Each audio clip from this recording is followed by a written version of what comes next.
আমাদের দিকে বারবার ফিরে তাকাবেন, আমরা চিরকৃতজ্ঞ থাকবো রমজান মাসে। হেলথ কমপ্লেক্স আছে বিভিন্ন ইউনিয়নে, কিন্তু লজ্জাজনক বলবো না, এটা দুঃখজনক, ওখানে কিন্তু ডাক্তাররা নেই, উপস্থিতি নেই, খালি বাইরে তালা মারা।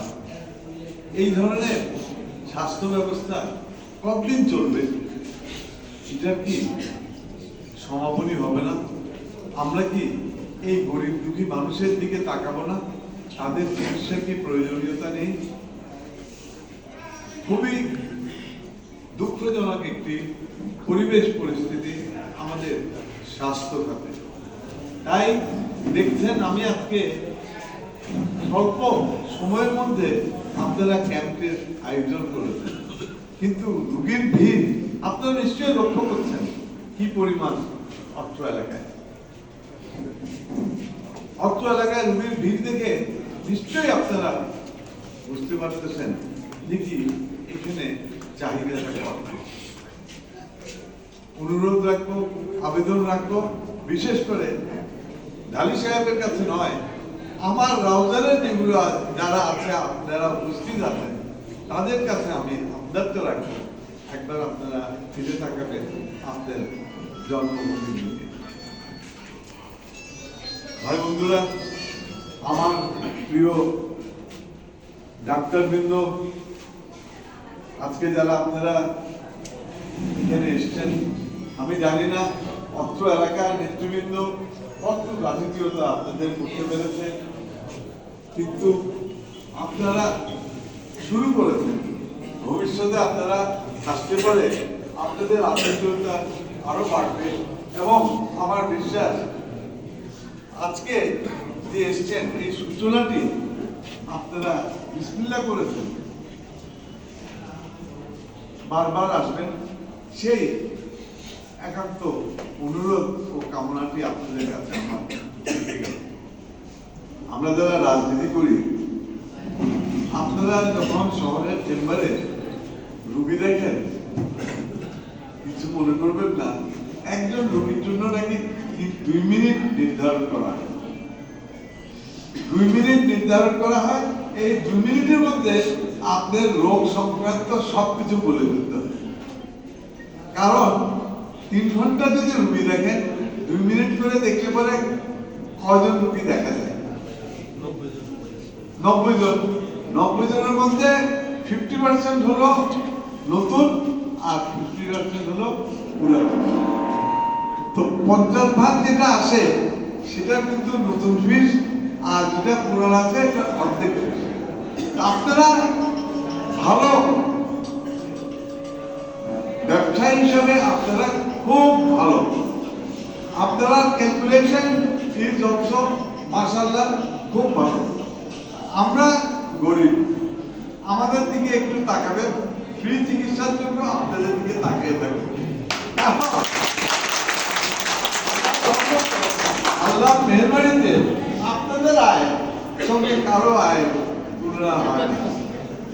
এখন যারা আপনার আইনজ্ঞ, একজন আইনজীবীকে আমি জিজ্ঞেস করেছিলাম, তোমরা আপনারা আইন করেছেন কিন্তু কেমনে এইভাবে জানান কেন? সে আমাকে উত্তরে বললো, সে আমার সিনিয়র, তো চিরাগের ভাষায় বললো, হলে অবিয়ারিতে না আর হয় ল ল বলে। আমি বলছি ইয়েস, অত ল মানে তুমি বুঝছো না, অত লইতে দেয় না। তো এই মানসিকতা আমাদের। আমি আজকে যে মূল কথার মধ্যে আসতে চাই, আপনারা যদি একদিন করে আমার, বিশেষ করে আমার এলাকাবাসী, আমার এলাকার যারা আছে, তাদেরকে আমি আমার আকুল আবেদন থাকবে, আপনাদের আল্লাহর মেহরবানিতে আয় ভালো, একদিন সপ্তাহে যদি আপনি এই গরিবদেরকে একটা ফ্রি সার্ভিস দেন, আমরা রমজানের সকল গরিব দুঃখী চিরকৃতজ্ঞ থাকবেন। আজকে আপনারা এসেছেন, আপনাদেরকে ধন্যবাদ জানাতে চাই। আগামীতে আবারও দেখা হবে।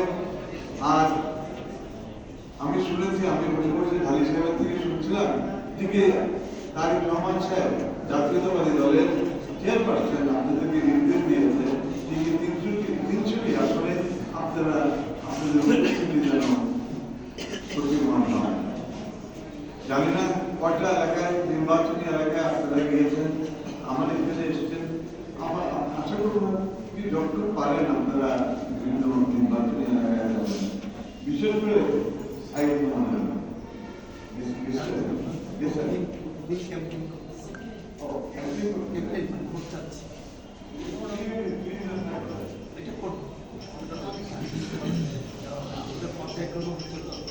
আমি জানি, আমাকে বিলাল বলছিল যে তাদের গ্যাপের ডক্টর অ্যাসোসিয়েশন অফ বাংলাদেশে সদস্য ছিল চট্টগ্রামে 3.5 কিন্তু এই 17 বছর নাকি ওটা নেমে এসেছিল কততে 180-তে। খুবই স্বাভাবিক, এটাতেই স্বাভাবিক। দাম বাড়ানো বড়, এই যে 3000 থেকে 180-তে কেন নেমে এসেছে? There must be a good reason. কিছু না একটা বিশেষ কারণ হতেই পারে। অত্যাচার, অবিচার, স্টিম রোলার যে মাত্রায় আমাদের চলেছে ওটা 17 বছর, সেটা তো ভোলার মতো না। আপনারা সবাই এখানে উপস্থিত যারা আছেন, 12 তারিখের ব্যাপারে আমার পূর্ববর্তী বক্তারা বলে গেছেন, নির্বাচন, ধানের শীষের নির্বাচন। আমি এখানে একটু যোগ করবো, সেটা হলো যে কারণে, যাদের কারণে আমি আজকে এখানে আপনাদের মুখোমুখি হচ্ছি, তাদেরকে আমি উপেক্ষা করতে পারবো না, অবজ্ঞা করতে পারবো না। সেটা হলো জুলাই সনদকে আমরা যেহেতু স্বাক্ষরকারী এবং এই জুলাই অভ্যুত্থানের কারণে আজকে এই 12 তারিখ এসেছে, এটা একটা বাস্তবতা। আমাদের কাছে ধানের শীষে ভোট যাবো, পাশাপাশি আমার ডাক্তার বন্ধুদেরকে, ভাইদেরকে, বন্ধুদেরকে বলবো যে আপনারা অবশ্যই আমার ভোটের জন্য হাতের কাছে সিংবারে সেই কথাটাও বলবেন। এটা আপনাদের কাছে, আপনাদের এটা নৈতিক দায়িত্ব। আমরা সকলে